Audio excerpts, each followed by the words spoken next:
रात के ठीक 2:17 हुए थे जब मसूरी के सरकारी अस्पताल में एक आदमी होश में आया। उसके कपड़े फटे हुए थे, नाखून टूटे हुए थे और उसकी आंखें किसी ऐसी चीज को देख रही थीं जो कमरे में थी ही नहीं। नर्स ने जब उसका हाथ थामा तो उसने चीख कर कहा, वो अभी भी पीछे हैं, वो कभी नहीं जाते, वो खान के अंदर नहीं है, वो खान ही है। डॉक्टर विनोद शर्मा ने उसकी फाइल उठाई। नाम था राजेश कुमार सिंह, उम्र 30 साल, पेशा पत्रकार, दिल्ली का रहने वाला। ये कहानी राजेश ने खुद लिखी थी, अपने उस डायरी में जो उसके बैग से मिली थी। डायरी के पन्ने कुछ जगहों से जले हुए थे, कुछ जगहों पर खून के धब्बे थे और आखिरी पन्ने पर सिर्फ एक ही वाक्य बार बार लिखा था, मत जाओ, मत जाओ, मत जाओ। ये सब शुरू हुआ था सितंबर 1999 में। राजेश कुमार सिंह एक छोटे से हिंदी अखबार में काम करता था, दिल्ली की आवाज। अखबार बड़ा नहीं था, लेकिन राजेश का सपना बड़ा था। वो चाहता था कि एक दिन उसकी कोई खोजी रिपोर्ट इतनी धमाकेदार हो कि बड़े बड़े अखबार उसे नौकरी दे दें। उसके एक पुराने दोस्त ने, जो मसूरी में रहता था, उसे फोन करके बताया था कि लंबी देहर खदानें जो 1990 के बाद से बंद थीं, वहां कुछ अजीब हो रहा है। कुछ स्थानीय लोगों ने रातों को वहां रोशनी देखी थी। एक चरवाही ने दावा किया था कि उसने वहां से हजारों लोगों की रोने की आवाजें सुनी थीं। और एक सरकारी कर्मचारी रहस्यमय ढंग से गायब हो गया था, जो कुछ हफ्ते पहले वहां का दौरा करने गया था। अब आप सोच रहे होंगे कि राजेश डर गया होगा, उसने मना कर दिया होगा। लेकिन राजेश खुश हो गया। उसने तुरंत अपना बैग उठाया, कैमरा उठाया और ट्रेन पकड़ ली। लंबी देहर खदानों का इतिहास उतना ही गहरा था जितना वो खदानें खुद थीं। 1950 के दशक में जब इन खदानों में चूना पत्थर निकालने का काम शुरू हुआ, तो किसी ने नहीं सोचा था कि ये पहाड़ी इलाका इतना खतरनाक साबित होगा। हजारों मजदूर यहां काम करने आए, ज्यादातर उत्तर प्रदेश और बिहार के गांवों से। उन्हें बताया गया था कि काम अच्छा है, पैसा मिलेगा, परिवार पलेगा। लेकिन जो नहीं बताया गया वो ये था कि खदान के अंदर की धूल, सिलिका की महीन धूल, उनकी फीफू में घर कर रही थी। साल दर साल मजदूर खांसते रही, उनकी फीफड़ी पत्थर की तरह कठोर होती रही और एक के बाद एक वो मरती रही। ये बीमारी थी सिलिकोसिस। 1990 तक अनुमान था कि 50,000 से ज्यादा मजदूर इस बीमारी की चपेट में आ चुके थे। हजारों मर चुकी थी। उनके परिवारों को कोई मुआवजा नहीं मिला, उनकी कोई सुनवाई नहीं हुई। बस एक दिन खदान बंद हो गई, चुपचाप, जैसे कोई अपराध दबा दिया जाता है। लेकिन जो मर गई वो चुप नहीं हुई। कम से कम मसूरी के लोग यही मानती थी। राजेश जब मसूरी पहुंचा, रात हो चुकी थी। उसका दोस्त अनिल नेगी उसी स्टेशन पर लेने आया था। अनिल मसूरी में एक होटल चलाता था, छोटा सा, लेकिन काम चल जाता था। यार तू आ गया, अनिल ने गली लगाते हुए कहा। अरे ऐसी खबर हो तो कोई भी आ जाए, राजेश ने हंसते हुए जवाब दिया। अनिल की हंसी वहीं रुक गई। उसने राजेश को गाड़ी में बिठाया और धीरे से कहा, राजेश मैं तुझे एक बात बता दूं, जो मैंने फोन पर बताया था वो सब सच है।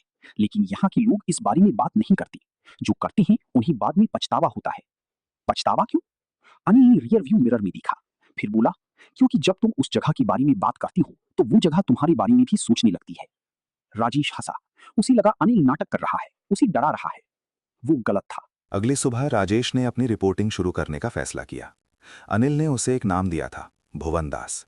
बूढ़ा आदमी, 70 साल के करीब, जो कभी लंबी देहर खदानों में ओवरसियर रह चुका था। राजेश ने सोचा था कि भुवन दास को मनाना मुश्किल होगा। बूढ़े लोग अक्सर बात नहीं करते। लेकिन भुवन दास ने दरवाज़ा खोला और राजेश को देखते ही कहा, आ जाओ, मैं जानता था कोई आएगा। बहुत दिन हो गए ये सब किसी को बताए। राजेश चौंका, फिर उसने अपनी नोटबुक निकाली। भुवन दास ने चाय बनाई, खिड़की बंद की और बोलना शुरू किया। 1987 की बात है। मैं तब खदान का ओवरसियर था। एक रात, ये फरवरी का महीना था, नाइट शिफ्ट के मजदूर खदान के अंदर काम कर रहे थे। अचानक नंबर 3 सुरंग में धमाका हुआ। इतना बड़ा धमाका कि पहाड़ हिल गया। हम बाहर थे, हम बच गए, लेकिन जो अंदर थे, बूढ़े की आवाज़ कांपी। कितने थे अंदर? राजेश ने पूछा। सरकारी रिकॉर्ड में था 28, लेकिन सच में उसने एक लंबी सांस ली। तुम जानते हो ठेकेदार कैसे करते हैं? रजिस्टर में कम नाम, काम ज्यादा लोगों से। असल में वहां उस रात 70 से ऊपर मजदूर थे। 70? राजेश का हाथ रुक गया। हाँ, और उन 70 में से एक भी जिंदा नहीं निकला। लेकिन लाशें भी नहीं निकली। मलबा इतना था कि सुरंग पूरी बंद हो गई। सरकार ने राहत कार्य शुरू करने का नाटक किया। 3 दिन बाद चुपचाप बंद कर दिया। और वो लोग वहीं रहे? भुवनदास ने सिर हिलाया। वहीं रहे, आज भी वहीं हैं। राजेश ने सोचा था कि भुवनदास उसे खदान तक ले जाने से मना कर देगा, लेकिन भुवनदास ने खुद कहा, कल रात मैं तुम्हें वहां तक का रास्ता दिखाऊंगा। राजेश को अजीब लगा। उसने पूछा, रात में क्यों? बूढ़े ने मुस्कुराया, क्योंकि दिन में वो शांत रहते हैं, रात में जागते हैं। उस रात राजेश को नींद नहीं आई। वो होटल के कमरे में लेटा था, छत देख रहा था। बाहर पहाड़ों की हवा चल रही थी और उस हवा में कुछ था, एक अजीब सी आवाज़, जैसे कोई बहुत दूर से गा रहा हो या रो रहा हो। उसने खिड़की खोली, हवा तेज हो गई, आवाज़ बंद हो गई। राजेश ने खिड़की बंद की और सो गया। और उसने सपना देखा। सपने में वो एक अंधेरी सुरंग में था। उसके हाथ में टॉर्च थी। सुरंग की दीवारें काले पत्थर की थीं और उन दीवारों पर कुछ लिखा था। राजेश ने टॉर्च की रोशनी डाली और पढ़ने की कोशिश की। दीवार पर लिखा था, हमने तुम्हें बुलाया था। राजेश की नींद खुल गई। रात के 3 बज रहे थे। कमरे में कोई नहीं था, लेकिन कमरे की खिड़की खुली हुई थी, जबकि उसने सोने से पहले उसे बंद किया था। अगली शाम भुवनदास वाकई आया, लेकिन वो अकेला नहीं आया था। उसके साथ एक औरत थी, उम्र करीब 55 साल, काली साड़ी, बाल खुले हुए, चेहरे पर एक गहरी खामोशी। ये कौन है? राजेश ने पूछा। सावित्री देवी, भुवनदास ने कहा। इनके पति उस रात खदान में थे, 1987 में। राजेश का दिल भारी हो गया। मुझे माफ़ करें। माफ़ी मत मांगो। सावित्री देवी ने पहली बार मुंह खोला। आवाज़ सपाट थी, जैसे किसी ने सारी भावनाएं उसमें से खींच ली हों। बस एक काम करो, जब तुम वहां जाओ तो मेरे पति का नाम लेना, रमेश प्रसाद। उन्हें बताना कि बेटे की शादी हो गई, पोता भी है। वो जानना चाहते होंगे। राजेश को समझ नहीं आया कि क्या कहे। उसने सिर्फ सिर हिलाया। रात को तीनों निकले। खदान का रास्ता मसूरी से कुछ किलोमीटर दूर था। भुवनदास टॉर्च लेकर आगे चल रहा था। सावित्री देवी बिल्कुल चुप थी और राजेश अपना कैमरा और रिकॉर्डर लेकर चल रहा था। जैसे जैसे वो आगे बढ़े, राजेश को महसूस हुआ कि जंगल अजीब तरह से चुप होता जा रहा है। रात के जंगल में जानवरों की आवाज़ें होनी चाहिए थीं, झिंगुर, उल्लू, लोमड़ी, लेकिन सब खामोश था, जैसे जंगल सांस रोककर इंतजार कर रहा हो। खदान के गेट तक पहुंचते पहुंचते राजेश ने देखा कि गेट पर ताला नहीं था। ताला था, भुवनदास ने बिना पूछे कहा। हर बार ताला लगाते हैं, हर बार गायब हो जाता है। गेट के अंदर दाखिल होते ही राजेश ने अपना रिकॉर्डर चालू कर दिया। खदान का इलाका बड़ा था। बड़ी बड़ी मशीनें जंग खाकर वहीं खड़ी थीं, जैसे किसी ने उन्हें भागते हुए छोड़ दिया हो। लंबे लंबे पाइप जमीन पर पड़े थे। कुछ इमारतें थीं, टूटी हुई, छत गिरी हुई। और सुरंगे, 3 सुरंगे। भुवनदास रुक गया। मैं यहां तक ही आता हूं। क्यों? राजेश ने पूछा। क्योंकि उसके आगे जाने का हक मुझे नहीं है। मैं वो आदमी हूं जिसने उन मजदूरों को उस रात अंदर भेजा था। मुझे मालूम था कि सुरंग में दरारें हैं। मैंने फिर भी भेजा, क्योंकि ठेकेदार ने कहा था। उसकी आंखें नम थीं। हर रात मैं इसके साथ जीता हूं। राजेश चुप रहा। सावित्री देवी आगे बढ़ी और बोली, मैं जाऊंगी। और वो नंबर 3 सुरंग की तरफ चलने लगी। राजेश उसके पीछे हो लिया। सुरंग के मुहाने पर पहुंचकर राजेश ने अपनी टॉर्च जलाई। अंदर का नजारा देखकर उसका दिल रुक गया। सुरंग की दीवारों पर नाम लिखे थे, सैकड़ों नाम, हाथ से लिखे हुए, पत्थर से खरोचे हुए। राजेश धीरे धीरे आगे बढ़ा। टॉर्च की रोशनी में वो नाम पढ़ता रहा। रामचंद्र, मोहनलाल, भगवान दास, जगदीश, रामप्रसाद, छोटेलाल, गोपाल, बिरजू। ये नाम किसने लिखे? उसने सावित्री से पूछा। पता नहीं, सावित्री ने कहा। हर बार जब कोई आता है, नए नाम जुड़े होते हैं। यानी कोई आता है यहाँ? आता नहीं है, लिखे जाते हैं। राजेश ने कुछ कहना चाहा, लेकिन तभी उसका रिकॉर्डर बंद हो गया। नई बैटरी थी, लेकिन रिकॉर्डर बंद। उसने कैमरा उठाया, कैमरे में फिल्म डाली, फोटो खींचने की कोशिश की। कैमरे ने काम नहीं किया। यहाँ बिजली के उपकरण काम नहीं करते, सावित्री ने बताया। हमेशा से ऐसा है। राजेश ने नोटबुक निकाली और हाथ से लिखना शुरू किया। वो आगे बढ़ता रहा। सुरंग गहरी होती गई, हवा ठंडी होती गई। और तब उसने आवाज़ सुनी। पहले वो सोचा कि शायद हवा है, फिर उसे समझ आया कि ये खांसी है, किसी के खांसने की आवाज़। 1 नहीं, 10 नहीं, सैकड़ों लोगों के खांसने की आवाज़। वो आवाज़ें दीवारों से आ रही थीं, ज़मीन से आ रही थीं, हवा से आ रही थीं। ये सिलिकोसिस से मरने वालों की आवाज़ें थीं। राजेश की टॉर्च कांपने लगी और तभी सावित्री ने एक नाम पुकारा, रमेश। एक पल की खामोशी, फिर दीवार से जवाब आया, यहाँ हूँ। राजेश पीछे हट गया। उसका दिल धक से रह गया। वो आवाज़ एक आदमी की थी, थकी हुई, टूटी हुई, लेकिन साफ सुनाई दे रही थी। सावित्री देवी रोने लगी। रमेश, बेटे की शादी हो गई, पोता है, नाम रखा है तुम्हारे नाम पर। दीवार से आवाज़ आई, जानता हूँ, मैंने देखा था उस दिन। राजेश की समझ में नहीं आया कि क्या हो रहा है। देखा था? कैसे? सावित्री ने पूछा। हम यहाँ से देखते हैं, हम हमेशा देखते हैं। तुम जाओ सावित्री, तुम्हें यहाँ नहीं आना चाहिए था। लेकिन रमेश, जाओ। आवाज़ में कुछ था, एक चेतावनी नहीं, बल्कि एक डर, जैसे रमेश खुद किसी से डरा हुआ हो। रमेश, डरते हो किससे? सावित्री ने पूछा। लंबी खामोशी। उससे जो यहाँ आया है हमारे साथ। राजेश ने झट से पीछे मुड़कर देखा। कोई नहीं था। सुरंग में वो और सावित्री थे, लेकिन दीवार की छाया में क्या वो कुछ था? कोई नहीं, खाली था। रमेश, कौन आया है? सावित्री ने पूछा। वो जो हमेशा आता है। जब कोई जिंदा इंसान यहाँ आता है, वो पीछे पीछे आता है। राजेश का गला सूख गया। उसने नोटबुक बंद की। कौन है वो? उसने खुद पूछ लिया। दीवार से जवाब आया, और इस बार आवाज़ अलग थी। रमेश की नहीं, कुछ और थी, भारी, गहरी, जैसे पत्थर बोल रहा हो। वो इस खदान का ओवरसियर है। वो यहाँ कभी नहीं मरा, लेकिन यहाँ से कभी गया भी नहीं। राजेश ने उस वाक्य का मतलब सोचा। खदान का ओवरसियर, जो कभी नहीं मरा, जो यहां से कभी गया नहीं, भुवनदास। राजेश तेजी से पलटा और सुरंग के बाहर की तरफ भागा। सावित्री ने पुकारा, रुको, लेकिन राजेश नहीं रुका। वो सुरंग के बाहर आया, ठंडी हवा में सांस ली और देखा भुवनदास वहीं खड़ा था, ठीक वैसे ही जैसे उसने उन्हें छोड़ा था, लेकिन कुछ अलग था। उसकी पीठ राजेश की तरफ थी और वो कुछ बुदबुदा रहा था। राजेश ने ध्यान से सुना। भुवनदास नाम गिन रहा था, एक एक नाम, धीरे धीरे। रामचंद्र, मोहनलाल, भगवान दास, जगदीश, वही नाम जो दीवारों पर लिखे थे। राजेश पत्थर की तरह खड़ा रहा। तभी भुवनदास पलटा। उसका चेहरा, वो वही चेहरा था, वही बूढ़ा आदमी, लेकिन उसकी आंखें बंद थीं और आंखों से आंसू नहीं, पत्थर की महीन धूल बह रही थी। भुवन जी, राजेश की आवाज़ कांपी। भुवनदास ने आंखें खोली, सफ़ेद, पूरी तरह सफ़ेद। मैं हर रात आता हूँ, भुवनदास ने कहा, हर रात उनके नाम लेता हूँ। ये मेरी सज़ा है। मैं मर भी नहीं सकता जब तक सबके नाम पूरे नहीं हो जाते। कितने बचे हैं? राजेश ने पूछा, ये जानते हुए भी कि उसे शायद नहीं पूछना चाहिए था। भुवनदास ने एक लंबी सांस ली। एक। राजेश की रीढ़ में ठंड दौड़ गई। किसका नाम? उसने पूछा। भुवनदास ने उसकी आंखों में देखा।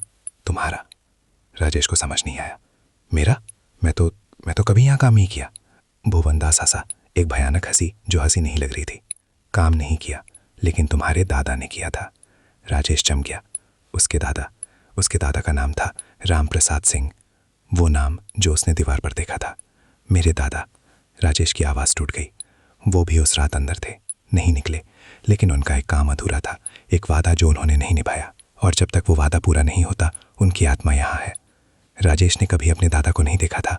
वो बहुत छोटे थे जब उन्हें मजदूरी करने गए बताया गया था, कभी लौटे नहीं।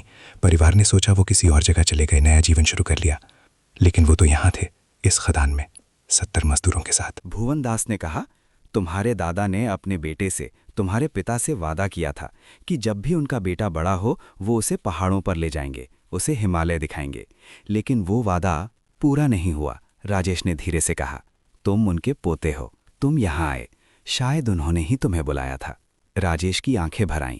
उसने सोचा था ये एक खोजी रिपोर्ट है, ये कुछ और था, ये एक परिवार की कहानी थी। सावित्री देवी सुरंग से बाहर आई। उसका चेहरा शांत था। क्या तुमने अपने पति से बात की? राजेश ने पूछा। हाँ, वो मुस्कुराई, एक थकी हुई मुस्कान। वो ठीक हैं।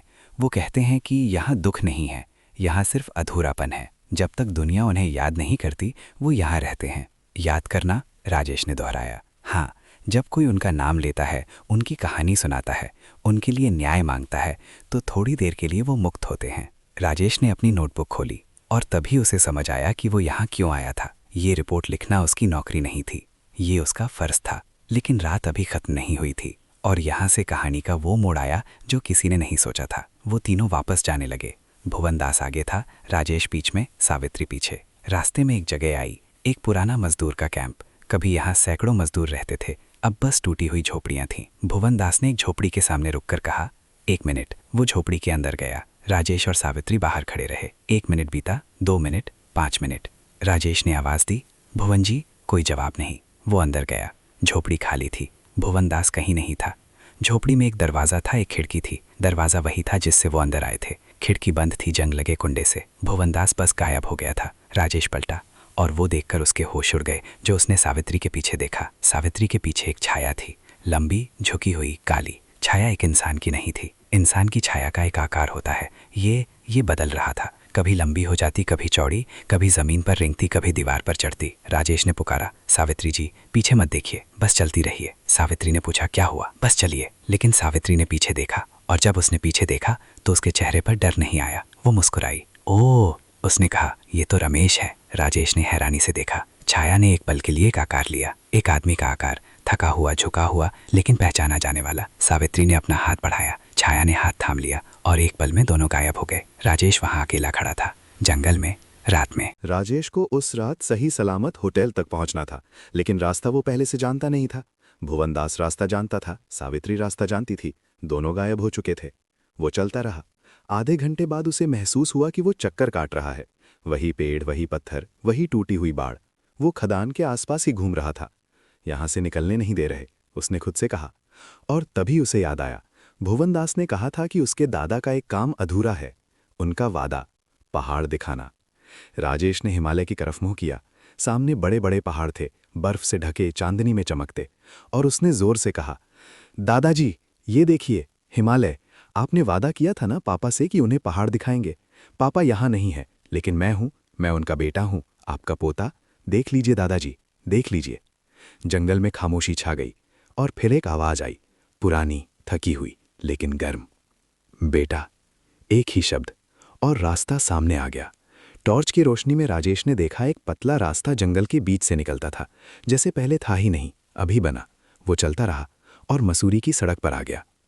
लेकिन वहां पहुंचकर जो हुआ उसकी राजेश को उम्मीद नहीं थी। सड़क पर एक आदमी खड़ा था, सरकारी वर्दी में, पुलिस वाला। राजेश कुमार सिंह? उसने पूछा। हाँ, राजेश ने हैरानी से कहा। आपको साथ चलना होगा। क्यों, क्या हुआ? भुवनदास जी की मृत्यु हो गई। राजेश सुनकर पत्थर हो गया। कब? आज शाम, घर में ही, दिल का दौरा। राजेश ने पुलिस वाले की आंखों में देखा। शाम को, जब वो भुवनदास के साथ खदान की तरफ जा रहा था। यानी जो उसके साथ गया था, वो कौन था? पुलिस स्टेशन में राजेश को बताया गया कि सावित्री देवी का घर कल सुबह बंद मिला था। पड़ोसियों ने कहा कि वो कई दिनों से बीमार थीं। उनके बेटे ने अस्पताल में भर्ती करने की कोशिश की थी, लेकिन वो नहीं गई थीं। उन्होंने कहा था, रमेश आने वाले हैं, फिर साथ जाएंगे। राजेश को समझ नहीं आया कि क्या बताए। उसने सब कुछ डायरी में लिखा। और अगले दिन वो जाने की तैयारी कर रहा था तो होटल के लड़के ने उसे एक लिफाफा दिया। ये किसने दिया? राजेश ने पूछा। कल रात एक बूढ़ी औरत आई थी, काली साड़ी। उन्होंने कहा आपको दे देना। लिफाफे में एक पुरानी पीली तस्वीर थी, एक मजदूर की तस्वीर, 1980 के दशक की, खदान के सामने खड़ा, हेलमेट पहना हुआ, मुस्कुराता हुआ। पीछे लिखा था, राम प्रसाद सिंह, लंबी देहर खदान, 1985। उनके दादाजी। राजेश ने पहली बार अपने दादाजी का चेहरा देखा और वो टूट गया। राजेश मसूरी से दिल्ली लौट आया, लेकिन कुछ उसके साथ आ गया। रात को नींद नहीं आती थी, बंद आंखों में खदान की सुरंग दिखती थी, दीवारों पर वो नाम, उन सैकड़ों मजदूरों की खांसी की आवाज़। उसने रिपोर्ट लिखनी शुरू की, लेकिन लिखते लिखते कुछ अजीब होने लगा। वो लिख रहा था तो कभी कभी महसूस होता जैसे कोई और उसके हाथ से लिखवा रहा है। शब्द जो वो सोच नहीं रहा होता पन्ने पर आ जाते। एक रात उसने देखा कि उसकी नोटबुक में उसी रात उसके सोने के बाद कुछ नया लिखा गया था। वो उसकी लिखावट नहीं थी, उसमें नाम थे और उनके साथ छोटी छोटी कहानियाँ। चंद्रकांत का परिवार कहाँ था, मोहनलाल का बेटा क्या करता था, भगवान दास की बेटी की शादी कब हुई थी। वो मृत मजदूर अपनी कहानियाँ खुद लिख रहे थे। राजेश के अखबार के संपादक विश्वनाथ जी ने रिपोर्ट पढ़ी और कहा, ये नहीं चलेगा। क्यों नहीं? राजेश ने पूछा। क्योंकि इसमें भूत है, हम पत्रकार हैं, भूत की कहानियां नहीं लिखते। लेकिन इसमें सच्चाई है, 50,000 मजदूर, सिलिकोसिस, कोई मुआवजा नहीं। वो हिस्सा रखो, बाकी हटाओ। राजेश ने संपादक की आंखों में देखा और फिर उसने एक काम किया जो शायद उसे नहीं करना चाहिए था। उसने कहा, नहीं। विश्वनाथ जी चौंके। पूरी रिपोर्ट जाएगी या नहीं जाएगी? नौकरी उस दिन गई। राजेश घर आया, उसके पास पैसे नहीं थे, नौकरी नहीं थी, लेकिन उसके पास वो रिपोर्ट थी। उसने एक छोटे से प्रिंटिंग प्रेस में जाकर उसे छपवाया, अपनी जमा पूंजी लगाई और उसने उन मजदूरों के परिवारों को ढूंढना शुरू किया। उत्तर प्रदेश के गाँवों में, बिहार के गाँवों में, जहाँ जहाँ उन मजदूरों के परिवार थे, उसने उनसे मिला, उन्हें बताया कि उनके पिता, भाई, पति वो कहाँ थे, उनके साथ क्या हुआ था। कई परिवार 30 साल से नहीं जानते थे और हर बार जब राजेश किसी को बताता, उस रात वो बेहतर सोता, जैसे बोझ हल्का हो रहा हो। 6 महीने बाद एक रात राजेश को नींद आई, गहरी शांत नींद। सपने में उसने खदान देखी, लेकिन इस बार खदान अलग थी। सुरंग की दीवारों पर नाम नहीं थे, दीवारें साफ थीं और सुरंग के अंत में रोशनी थी। एक आदमी उस रोशनी की तरफ जा रहा था, पीठ राजेश की तरफ, मगर राजेश ने पहचाना, वही मुद्रा, वही कंधे जो तस्वीर में थे। दादाजी, राजेश ने पुकारा। आदमी रुका, पलटा। राजेश ने पहली बार उनका चेहरा देखा, जीवित, जागता हुआ। उन्होंने मुस्कुराए और चल दिए रोशनी में। राजेश की आंखें खुली, सुबह हो रही थी। ये वो बात नहीं है जो अखबार में छपी। जो अखबार में छपा वो था, लंबी दहर खदान, 50,000 की मौत, न्याय कब। वो रिपोर्ट एक छोटे पर्चे में थी, राजेश के हाथ से बांटी गई, लेकिन धीरे धीरे वो फैली, मजदूर संगठनों तक पहुंची, दिल्ली के कुछ वकीलों तक पहुंची और 2001 में एक जनहित याचिका दायर हुई, लंबी दहर खदानों के मजदूरों के परिवारों के लिए मुआवजे की मांग में। राजेश की वो रिपोर्ट उस याचिका का आधार बनी। लेकिन एक बात और थी। जो रात अस्पताल में बीती, डॉक्टर विनोद शर्मा ने राजेश से पूछा था, तुम्हें क्या हुआ था? तुम बेहोश मिले थे मसूरी की सड़क पर। राजेश ने डॉक्टर को सब बताया।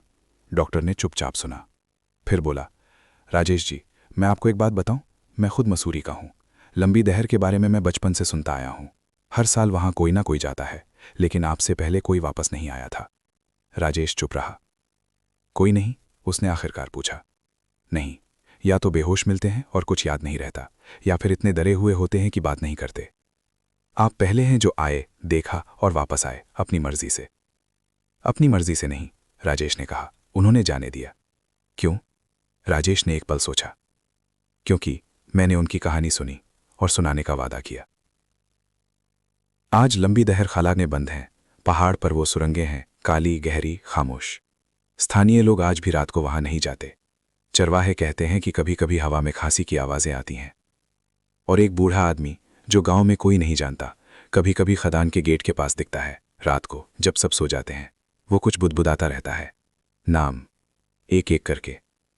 वो तब तक रुकेगा जब तक सबके नाम पूरे नहीं हो जाते। राजेश की डायरी आज भी मसूरी के उस अस्पताल में है। डॉक्टर विनोद शर्मा ने उसे रखा हुआ है। डायरी के आखिरी पन्ने पर उस रात जब राजेश होश में आया था, उसने जो लिखा वो ये था, भूत वो नहीं होते जो मरे हुए हों, भूत वो होते हैं जिन्हें भुला दिया गया हो। और सबसे बड़ा भूत वो समाज है जो अपने मजदूरों को जिंदा दफन करके ये दिखावा करे कि कुछ हुआ ही नहीं। ये कहानी लंबी दहर खदानों की है। ये कहानी उन 50,000 मजदूरों की है जो सिलिकॉसिस से मरे। ये कहानी उस ओवरसीयर की है जो गलत काम के बाद चैन से नहीं जी सका। ये कहानी एक पत्नी की है जो 30 साल इंतजार करती रही। और ये कहानी एक पोते की है जो अपने दादाजी से मिलने बिना ये जाने हजारों किलोमीटर चलकर आया। लंबी दहर आज भी वही है, पहाड़ों में, मसूरी से कुछ किलोमीटर दूर। अगर कभी जाओ तो ध्यान रखना, वहां सिर्फ पत्थर नहीं है, वहां कहानियां हैं, और कहानियां कभी कभी सुनना चाहती हैं।